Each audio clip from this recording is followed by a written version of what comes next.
You know, I want to make a promise to you today is that toward the end of the message, I have a neat video, really great video that I found. And the name of the video is I'm with Phil.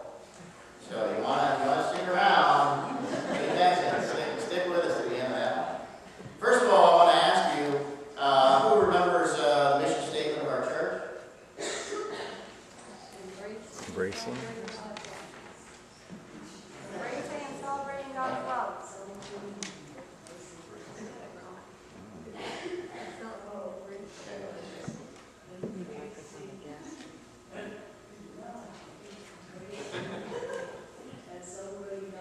There we go. Embracing and celebrating God's love. I tried to include that in every single message. We have it at the beginning. But think about everything that we do fits under the umbrella of embracing and celebrating God's love. So everybody say that with me. Embracing and celebrating God's love. Boy, there's so much that's packed into that. You can see that in our passage today from Hebrews.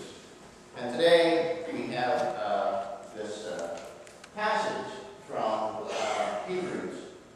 And Hebrews has a lot of great stuff in it. Because Hebrews is one book in the Bible that was written probably by no one who ever saw Jesus.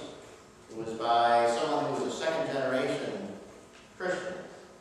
And people in the church that this letter was written to were facing a lot of persecution.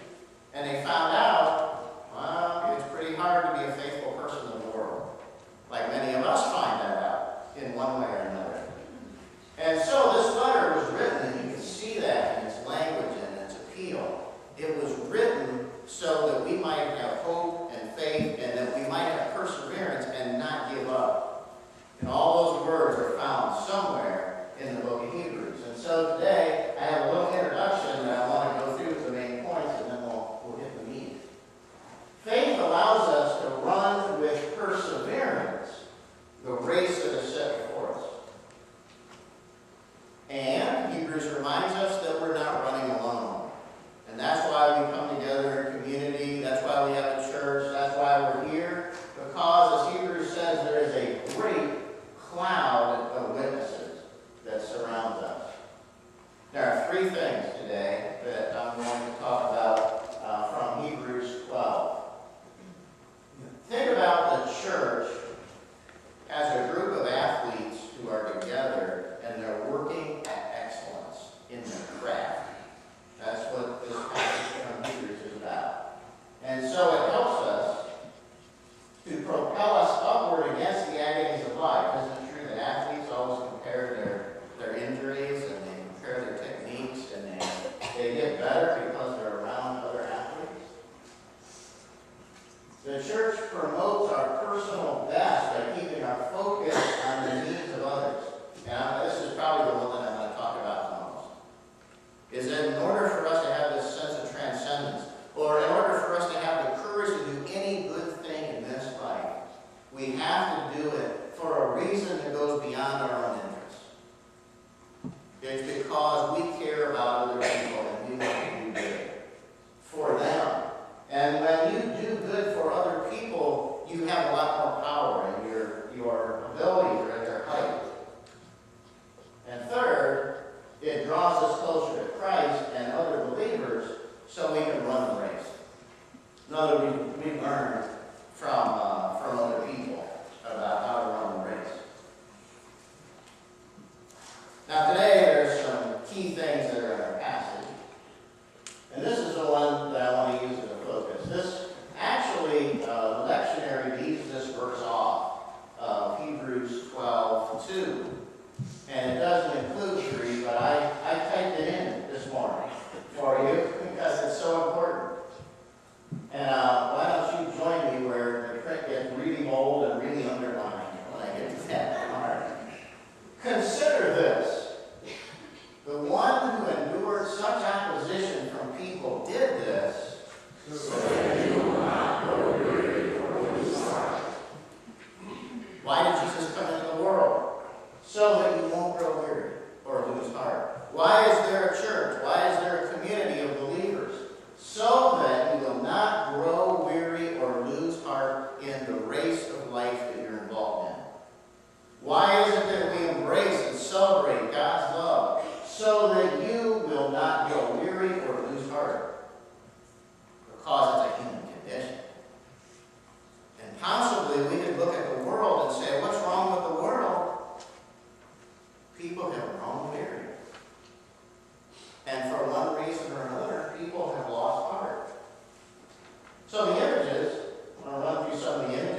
have really difficult tracks to run in life, and some people have smooth roads.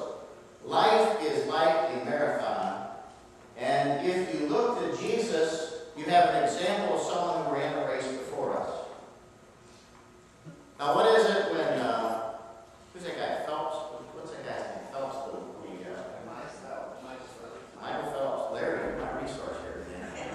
Michael Phelps, and he was the butterfly stroke? Is that what he was? Something like that?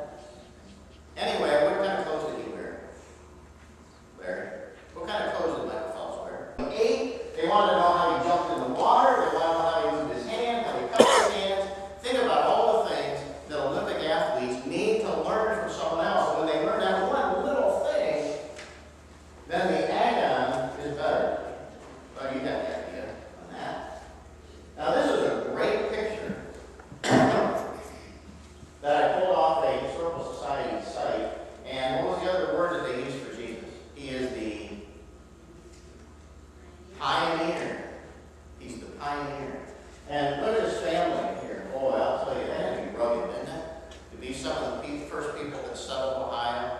And we all know what the name of pioneer is about. And when you were a pioneer, you had to depend on the town. You had to depend on other people. You had to develop skills. I mean, you look at this small, 3 little children. How can we imagine being in that position, the skills that you need to have to be a pioneer? We often think of a coonskin cap, but that picture says perseverance, doesn't it? And that's what the author of Hebrews is saying that we need to do. Do you recognize any of these people? Jesus is the pioneer and the perfecter of our faith. And I Googled perfecter, and this came up. Isn't that interesting? Perfecter, all these people. Do you recognize anybody? What about the guy in the bottom right? FDR, right? Who's the guy next to him? Call that guy Aristotle. The next guy, he calls us Martin Luther King. We talked about the March on Washington anniversary yesterday. All these people, in some way or another, had to persevere. And Plato said that there's perfect forms in life, perfect forms. And we believe in the church that there's a perfect form of the Spirit. And everybody who has the Spirit has the same form. They have peace and love and joy and patience and kindness and perseverance. See? All these things are the life of faith. Jesus, Lincoln, Martin Luther King, years of a compassionate community. You have to be a pioneer in your family. You have to be a pioneer in this church. You have to do things differently. You have to learn new skills. You have to use the gifts that God has given you to be a pioneer in the workplace, to be a pioneer at school.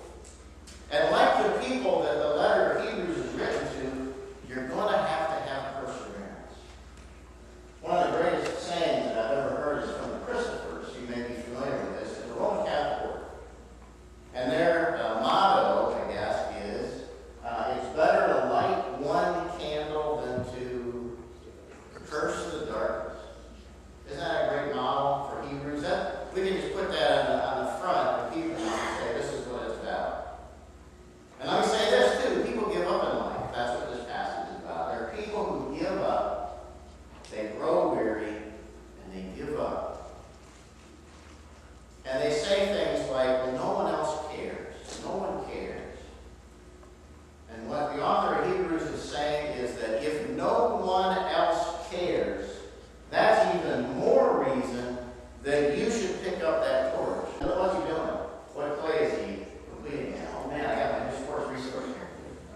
He's completing a double play, so there's only 2 positions probably he's playing, right? Which are what? Second base or shortstop. Okay. So who played second base for the Los Angeles Dodgers when they had these retro uniforms in the 1980s?